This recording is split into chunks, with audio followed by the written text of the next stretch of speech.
নমস্কার বন্ধুরা, আমার নতুন একটা রেসিপি দেখার জন্য আবারও সবাইকে স্বাগত জানিয়ে শুরু করছি আমার আজকের রেসিপি।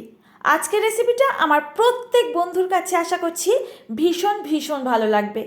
অনেকেই বলেছেন দিদি ইস্ট দিয়ে করছি পারফেক্ট হচ্ছে না, কিংবা ইস্ট হয়তো আমাদের হাতের কাছে পাওয়া যাচ্ছে না।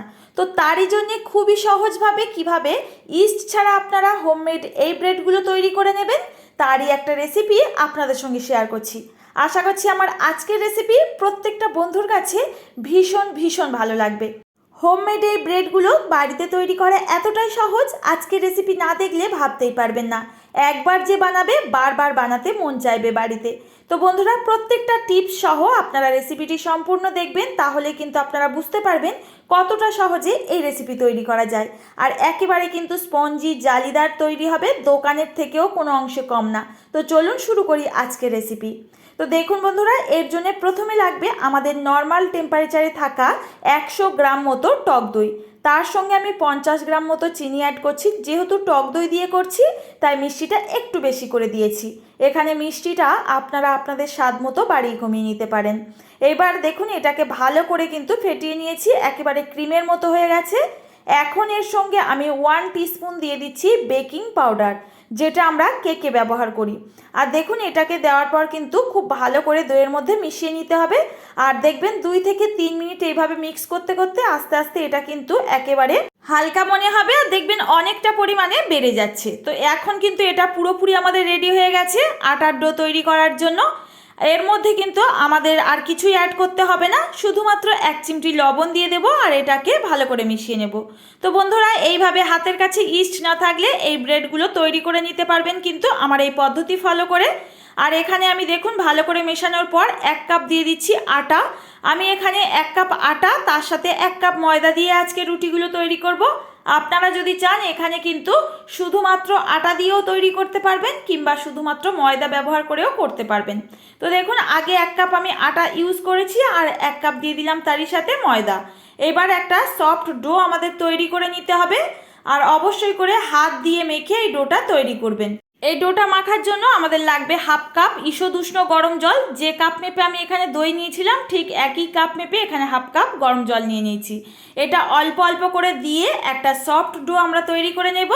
আর এই ডোটা কিন্তু নর্মাল যে আটার রুটি তৈরির জন্য আমরা ডোটা তৈরি করি সেই রকম না, তার থেকে কিন্তু একটু নরম রাখতে হবে। তো দেখুন এখন আমি এর মধ্যে 1/2 কাপ জল পুরোটাই দিয়ে দেব, দিয়ে ভালো করে কিন্তু এই ডোটাকে মেখে নিচ্ছি। এই ডোটা কতটা পরিমাণে নরম রেখেছি আশা করছি দেখেই বুঝতে পাচ্ছেন, নর্মাল আটার রুটির তুলনায় অনেকটাই কিন্তু নরম আছে। এই সময় মাখার জন্য কিন্তু কোনো রকম আটা ময়দা ইউজ করবেন না, এরকম রান্নার রিফাইন্ড অয়েল 2 চামচ মতো আমি দিয়ে দিলাম, দিয়ে এটাকে ভালো করে সফট করে মেখে নিয়েছি।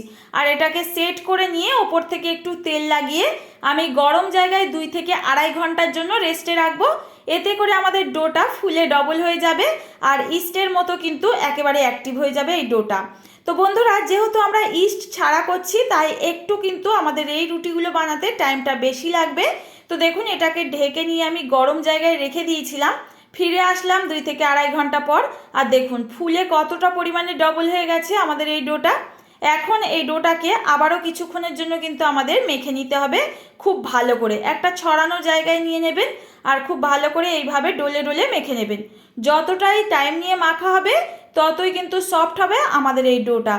এখন এই ডোটাকে একটুখানি মেখে নেওয়ার পর এইভাবে হাতে রোলের মতো করে পাকিয়ে নিচ্ছি, আর একটা ছুরি দিয়ে এইভাবে কিন্তু 3 ভাগে ভাগ করে নিচ্ছি। আমি 3টে এইরকম ব্রেড বানাবো তাই 3টে ভাগে ভাগ করে নিলাম সমান করে। আপনারা এখানে ছোট বড় করে নিতে পারেন। তো এটাকে দেখুন হাতে এইরকমভাবে সেট করে একটা করে ডো তৈরি করে নিচ্ছি। তো বন্ধুরা, আজকে সম্পূর্ণ রেসিপিটি দেখার পর যদি ভালো লাগে অবশ্যই একটা লাইক করবেন, আর কমেন্ট করে রেসিপির মতামত জানাতে কিন্তু একদমই ভুলবেন না। নতুন বন্ধুরা কেউ এসে থাকলে অবশ্যই আমার চ্যানেলটিকে সাবস্ক্রাইব করে নেওয়ার জন্য অনুরোধ রইল। পাশে থাকা বেল নোটিফিকেশানটা অবশ্যই অন করে নেবেন, সবার আগে এইরকম রেসিপির নোটিফিকেশান আপনার কাছে পৌঁছে যাবে আর আপনারা দেখে নিতে পারবেন। তো দেখুন ডোগুলো তৈরি করে নেওয়ার পর এটাকে একটা বেলনি দিয়ে এইভাবে করে বেলে এটাকে আবারও কিন্তু রোলের মতো করে নিয়েছি, আর এটাকে সাইডে রেখে দিচ্ছি। আর দেখুন এটা কিন্তু বানানো খুবই সহজ, যে কেউ বানাতে পারবে একবার দেখলে। তো বন্ধুরা, প্রত্যেকটা ব্রেডকে কিন্তু আমি এখন একইভাবে তৈরি করে নেব।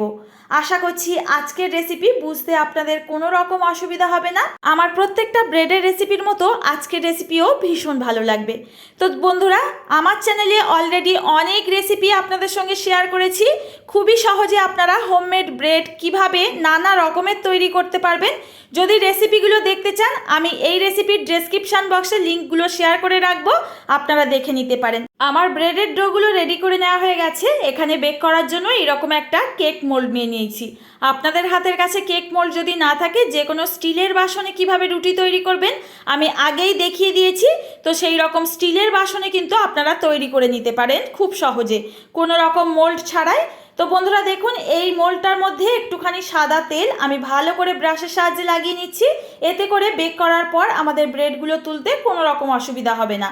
এখন কেক টিনটা আমাদের পুরোপুরি তেল ব্রাশ করা হয়ে গেছে। আর আগে থেকে যে ডোগুলো রেডি করে রেখেছিলাম এগুলো এর মধ্যে সুন্দর করে সাজিয়ে দেব। এটাকে কিন্তু মোল্ডে দেওয়ার সাথে সাথে বেক করা যাবে না, 3 থেকে 4 ঘন্টা আমাদের অপেক্ষা করতে হবে। যেহেতু আমি ইস্ট ছাড়া করছি, তাই 3 থেকে 4 ঘন্টা আমাদের টাইম লাগবে এটা আমাদের পুরোপুরি কিন্তু বেক করার জন্য। তো দেখুন বন্ধুরা, এটাকে আমি এখন ঢাকা বন্ধ করে গরম জায়গায় রেখে দেবো 3 থেকে 4 ঘন্টার জন্য। ইস্ট দিয়ে করলে কিন্তু এতটা টাইম লাগে না, 1.5-2 ঘন্টার মধ্যেই হয়ে যায়। তো এটাকে আমি 3-4 ঘন্টা গরম জায়গায় রেখে দিয়েছিলাম। ফিরে আসলাম 3 থেকে 4 ঘন্টা পর। দেখুন কতটা পরিমাণে ফুলে ডাবল হয়ে গেছে আমাদের এই ব্রেডের ডোগুলো। এখন কিন্তু বেক করার জন্য পুরোপুরি রেডি। তবে আমি সুন্দর একটু কালার আনার জন্য এখানে একটা ডিমের কুসুম আর ঠান্ডা দুধ নিয়েছি। এটাকে একটুখানি ভালো করে মিক্স করে নিয়ে ওপর থেকে লাগিয়ে দিচ্ছি। এটা সম্পূর্ণ অপশনাল, আপনারা যদি চান দেবেন, না হলে এটা স্কিপ করে দিতে পারেন। শুধুমাত্র লিকুইড দুধের সাথে কর্নফ্লাওয়ার দিয়ে ওপরে এইভাবে লাগিয়ে দেবেন, তাতেও হালকা কালার চলে আসবে। এটাকে এখন বেক করে নেব। গ্যাস ওভেনে কড়াই আর স্ট্যান্ড দিয়ে ঢাকা বন্ধ করে আমি একটু প্রিহিট করে নিয়েছি আগের থেকে। এখন এই কেক মোল্ডটা এর মধ্যে দিয়ে আমি ঠিক 20 মিনিটের জন্য বেক করব, গ্যাসের ফ্লেমটা একেবারে লো টু মিডিয়ামে রেখে। ফিরে আসলাম বন্ধুরা 20 মিনিট পর। এখন ঢাকাটাকে খুলে নেব। আর কতটা সুন্দরভাবে দেখুন বেক হয়েছে রুটিগুলো, দেখেই আশা করছি বুঝতে পাচ্ছেন। এখন ওপর থেকে একটু ব্রাশের সাহায্যে বাটার দিয়ে আমি লাগিয়ে রাখছি। এতে করে রুটিগুলোর মধ্যে সুন্দর একটা ফ্লেভার থাকবে, তারই সাথে রুটিগুলো ভীষণই সফট থাকবে। তো দেখুন, এটা গরম অবস্থায় লাগিয়ে রাখবেন, তাহলে কিন্তু বেশি ভালো হয়। আর এটাকে কিন্তু আমি নামিয়ে পুরোপুরি ঠান্ডা করে নিয়েছি। আর ঠান্ডা হয়ে যাওয়ার পর কিন্তু এটা মোল্ড থেকে বের করবেন, না হলে কিন্তু রুটিগুলো আমাদের ভীষণই সফট থাকে, ভেঙে যেতে পারে মোল্ড আউট করার জন্য। তো দেখুন বন্ধুরা, এখন একটা স্পুনের পেছন সাইড দিয়ে চারি সাইড কিন্তু খুব ভালো করে ছাড়িয়ে নিতে হবে, না হলে রুটিগুলো বের করতে গিয়ে নষ্ট হয়ে যাবে। তো আশা করছি বন্ধুরা দেখে বুঝতে পাচ্ছেন কতটা পারফেক্টভাবে তৈরি হয়েছে আজকের আমার এই বানানো ব্রেডগুলো। আশা করছি প্রত্যেকটা রেসিপির মতো আমার আজকের রেসিপিও আপনাদের কাছে ভীষণ ভালো লাগবে। আর যদি ভালো লাগে অবশ্যই কিন্তু এখনও যারা লাইক করেননি একটা লাইক করবেন। আর দেখুন নিচ থেকে ওপর কতটা পারফেক্টভাবে তৈরি হয়েছে, কতটা স্পঞ্জি আর জালিদার।